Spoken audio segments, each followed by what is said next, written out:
Hello once again everyone! Welcome to my mini-series Cooking Vlog ni Sus. So for today's video guys, meron na naman akong i-share sa inyong isang healthy recipe in my own way. So as you can see guys, meron akong tig-steam na 2 big sweet potato and 2 eggs. Na tig-prepare ko na of course. Nandiyan na nakikita nyo naman.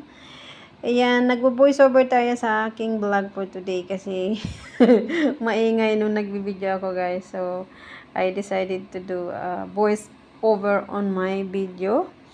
So, ayan lang guys. Today is gagawa ako ng isang healthy sweet potato whopper. So, ayan guys. Binalatan ko na ang ating sweet potato. Na-steam ko yan guys. In-steam ko yan ng sweet potato. And ano ko lang yung skin niya, remove ko yung kaunti. And of course, imamas natin na lang ng slightly kasi very soft naman talaga yung sweet potato, guys. So, ang hirap din pala mag-voice over. So, ayan lang guys. Counting commercial, counting edit sa ating video while I'll do mashing the potato, sweet potato, I mean. So, instead nagagamit ako guys ng flour, I want to use the sweet potato instead. So, after kong mamash yan guys, of course, nilalagyan ko lang siya ng kaunting a pinch of salt. Yan ang nilagay ko dyan. And 2 eggs. Tig-mix ko siya all together para yan ang magiging niya. So, the main ingredient is sweet potato, 2 eggs, and a little bit salt. And of course, lalagay din natin ng, ayan, ilalagay ko na guys yung aking 2 itlog. And of course, maglalagay din ako dyan ng 1 teaspoon of cinnamon powder kasi pampasarap din yan ng lasa. Well, actually, mahilig talaga akong gumamit ng cinnamon powder kahit saan. Minsan sa coffee, most of the time, pa nagdidrink ako ng coffee, naglalagay ako ng cinnamon or canola. Yan. Paborito ko yan sa aking coffee, guys. Naglalagay ako niyan. So, ayan, guys. Itigmix ko na yung ating 2 eggs sa ating sweet potato. And imimix din natin siya ulit, of course. Maglalagay din ako dyan ng parang vanilla. Vanilla sugar ang tawag namin dyan dito. So, wala kasi akong vanilla liquid. So, pero meron naman akong vanilla sugar na tinatawag.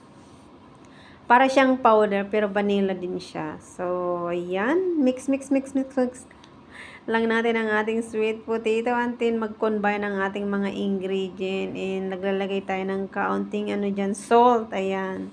So, medyo masamok ang aking table, guys. Diyan na kasi lahat sa aking table ang aking mga cooking habit. So, one of my habit talaga, guys, mahilig akong magluto-luto. Mahilig akong mag-adventure for my cooking. So, pag may nakikita ako sa sa mga Instagram, ayan, I try to follow it. And tinitingnan ko kung ano yung niya, the best para sa akin. So, hindi rin ako diyan guys naggamit ng sugar. Ayan, cinnamon powder yan. Kasi yung sweet potato is matamis na siya itself. So, hindi ako nagamit ng sugar this time. Ano lang talaga yung sweetness ng sweet potato. Ayan, maglalagay tayo ng counting salt para mag-blends ang lasa niya, ang ang sweetness ng sweet potato and the rest. Hindi rin ako dyan naglagay ng milk. So, ayan na guys, tigit ready ko na. Tig-warm up ko na yung aking whopper, machine. So, maglalagay tayo guys. Tig-anuman ko lang ng kaunting oil kasi hindi nga ako naglagay ng butter sa ating mixture. So, hindi ako naglagay ng any oil, but I usually rub this whopper machine to put a little bit oil para hindi naman siya magdikit at madaling tanggalin yung ating whopper mamaya pag nilagay na natin. So, this is my first time na gumawa ng ganito kasi usually I use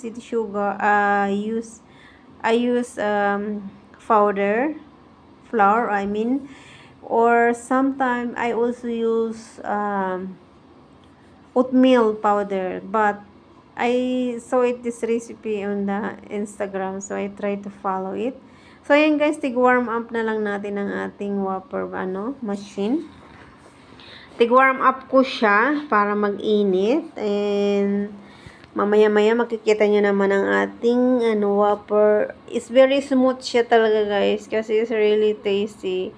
So, ayan na yung second attempt. Hindi ko na nabidyoan yung first. Ayan yung first. Ito yung second time kong paggawa. So, as you can see guys, it's very smooth siya. Very simple lang na recipe pero it's healthy. Kaya, I will try to do this one time to time guys kasi siya, more healthy siya. Instead nagagamit tayo ng powder or flour, I use it. So, aside from that, guys, meron din akong tigit ready na 2 boiled eggs and 1 avocado, of course. Yan yung kasing ilalagay ko on the top later sa pagkain ko. So, while I'll do my Whopper, I get ready also my 2 eggs and 1 avocado.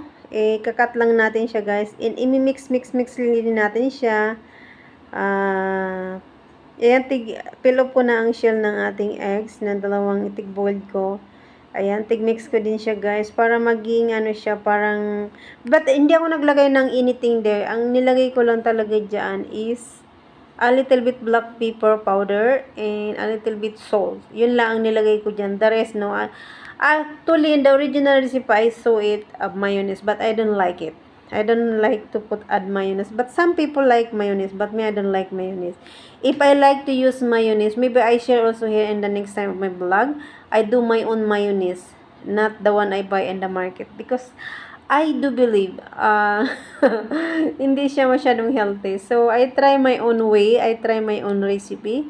So, ayan guys, I'm almost ready sa aking breakfast. Ayan, tig-spread ko na lang siya guys sa ating Whopper. At talagang napakasarap guys, try nyo rin. I don't know sino yung mahilig magluto. Ako talaga mahilig ako magluto-luto. And mahilig ako mag-adventure and at the same time, I understand that is healthy and is good for my health.